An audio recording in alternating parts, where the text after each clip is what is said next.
요새는 분위기가 사람들이 안 사고 안 먹고 안 입고 지낸다. 아예 그냥 소비 자체를 안 한다. 뭐 이런 얘기를 많이 하네요. 그만큼 상황이 안 좋은 것 같습니다. 그만큼 지금 예사롭지 않다라는 거죠. 어떻게 살아가야 되겠습니까? 어떻게 지내야 되겠습니까? 참 막막하고 참 두렵고 참 걱정스러운 것 같은데요. 잘 좀 살펴봐야 될 것 같습니다. 위험한 시대를 살아가는데 우리가 안전하게 살아가는 길이 뭘지를 잘 좀 염두에 둬야 되는 거죠. 소비 자체를 안 한다라는 건 내수시장이 어려붙는다라는 건 자영업하시는 분들에게 혹은 내수를 이제 바라보고 있는 그 내수 기업들을 봤을 때는 되게 우려스러운 이야기인 거죠.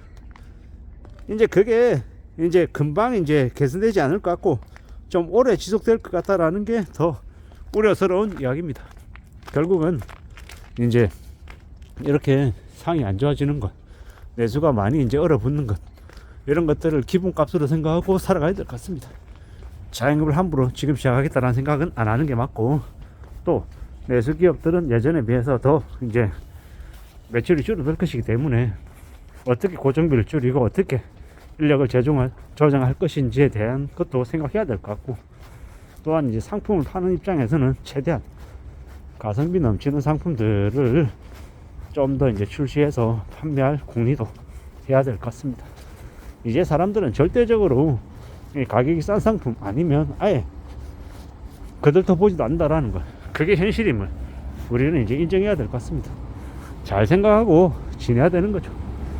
참 이제 고민스럽죠. 이 힘든 현실들을, 이 막막한 현실들을 어떻게 좀 견디고 지낼 수 있을까, 어떻게 극복할까 라고 아마 염려하는 이들이 되게 많을 것 같은데요. 쉽게 개선되지 않을 것 같습니다. 쉽게 나아지지 않을 것 같다라는 거죠. 그걸 이제 인정하고 받아들이고 그걸 이제 기본값으로 생각하고 그 다음을 어떻게 이제 행동할지에 대해서 고민해야 될 것 같습니다. 오죽하면 사람들이 안 쓰고 안 먹고 안 마시고 아예 그냥 지갑 자체를 안 연다라고 이야기하겠냐라는 겁니다. 그러한 이야기들이, 그런 상황들이 점점 이제 깊어지면 이제 깝깝한 거죠. 근데 참 아이러니한 건 이렇게 경제가 안 좋다라고 하는데 되려 해외여행을 가는 사람들은 더 많다라는 거, 이것을 냉정하게 우리는 따져볼 필요가 있습니다. 왜 해외여행을 많이 가겠습니까? 이런 나라 일본을 사람들이 물밀듯이 가고 또 동남아를 왜 그렇게 많이 가겠냐라는 겁니다. 그건 우리가 반성해 볼 문제입니다. 해외여행을 많이 간다라고 하는데 해외여행을 가는 사람들이 이웃나라 일본 가서는 지갑을 마구 여는데 왜 국내에서는 지갑을 닫냐라는 겁니다. 비싸기 때문에, 품질이 안 좋기 때문에 그렇다라고 봐야 되는 거죠. 참 아이러니한 건 각 지역에 노포라고 하잖아요. 되게 오래된 식당들, 그런 곳조차도 문을 닫는데 그런 곳은 사람들이 되려 문을 안 닫았으면 좋겠다라고 생각하고 안타까워하죠. 왜? 가성비가 넘치니까. 근데 이제 그런 가게들은 이제 또 되려 나이가 드신 분들이 더 이상 이제 힘들어서 못하겠다라고 하며 문을 닫고 있고, 다른 이제 프랜차이즈 가게들, 되게 대형화된 가게들 말고 작은 곳들은 또 못 살아남고 재료까지 비싸서, 이걸 참 어떻게 생각해야 되나 참 고민스럽죠. 자영업이라고 다 똑같은 자영업이 아닌 것 같습니다.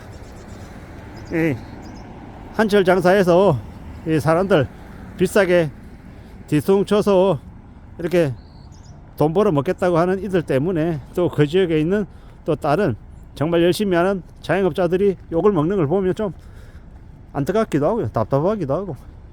근데 이제 한국의 이제 자영업자들이 절대적으로 가게 수들이 많아서 경쟁이 너무 치열해서 그런 것 같습니다. 마냥 비싸게 팔아먹어서 그렇다라고 얘기하기는 어려운 것 같고요. 안 담으니까, 남는 게 없으니까 그렇게 바뀌는 것 같고, 또 절대적으로 자영업 가게들이 너무 많으니까 과당 경쟁 때문에 그렇게 되어가는 것 같다라는 겁니다. 앞으로 우리가 살아가는 시대, 우리의 현실들이 더 빡빡하고 더 어려운 것 같습니다. 이 험한 현실을 어떻게 극복하고 어떻게 감내하며 살 수 있을까, 참 고민이 많죠. 걱정들이 많이 됩니다. 안 쓰고 안 입고 안 먹고 안 마신다라고 얘기하니까 그냥 말 다 한 거죠. 커피도요, 이제 저가 커피숍 메가나 컴포즈 커피만 사람들이 많이 사 먹는데, 그 메가나 아니면 컴포즈 커피를 이제 운영하는 그 자영업자들, 가맹점주들 입장에서도 난리랍니다. 그거 팔아가지고 돈이 안 되니까요. 본사는 공격적으로 점포를 늘리지만 실제로 운영하는 점주들 입장에서는 이 사방에 경쟁점이 너무 많아서 이 매출은 나지만 이익을 만들기가 되게 어렵답니다. 그게 불편하지만 현실이라고 하네요. 참 이런 답답한 현실들이 우리를 참 이제 마음 무겁게 하는 것 같습니다. 앞으로 우리가 살아가는 시대, 우리가 이 감내해야 되는 이 현실들이 우리를 더욱더 위축되게 만드는 것 같다라는 건 부인할 수 없는 사실인 것 같습니다. 앞으로 더욱더 좀 더 조심하고 좀 더 아끼고 절약하며 살아야 된다라는 분위기가 더 강한데요. 저도 뭐 그런 이야기를 계속 하고 있으니까요. 근데 그러면 그럴수록 이 내수가 더 이제 얼어붙는 것 같으니까 마음이 안 좋습니다.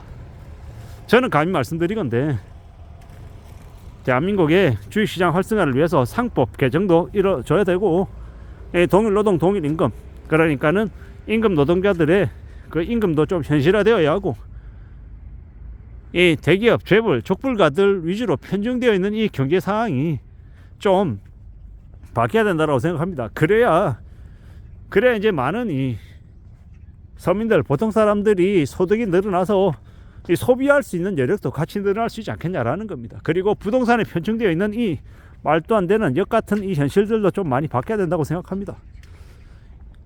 이 건설사, 시행사 위주의 그 재벌가들의 앞잡이가 되어 있는 유튜브나 교수놈들이 이 부동산 펌프질 해가지고 집값을 15억, 20억, 30억 이렇게 만드는 이 현실들도 바뀌어야 된다고 봅니다.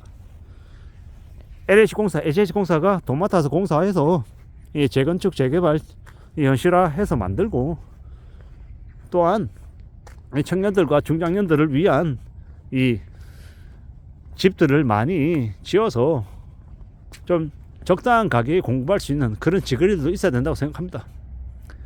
이 건설사 시행사들, 대기업 건설사들이 자기들이 직접 지지 않고 오다 받아서 하청 주고, 또 온갖 추악하고 들어온 펌프질 해가지고 집값 올려서 10억, 20억, 30억 또 받들어서 제대로 된 이 소비는 이루어지지 않고 부동산으로만 돈이 다 빨려 들어가는 이 말도 안 되는 현실들이 우리네 대한민국 경제를 더더욱더 이렇게 엉망으로 만드는 것 같습니다.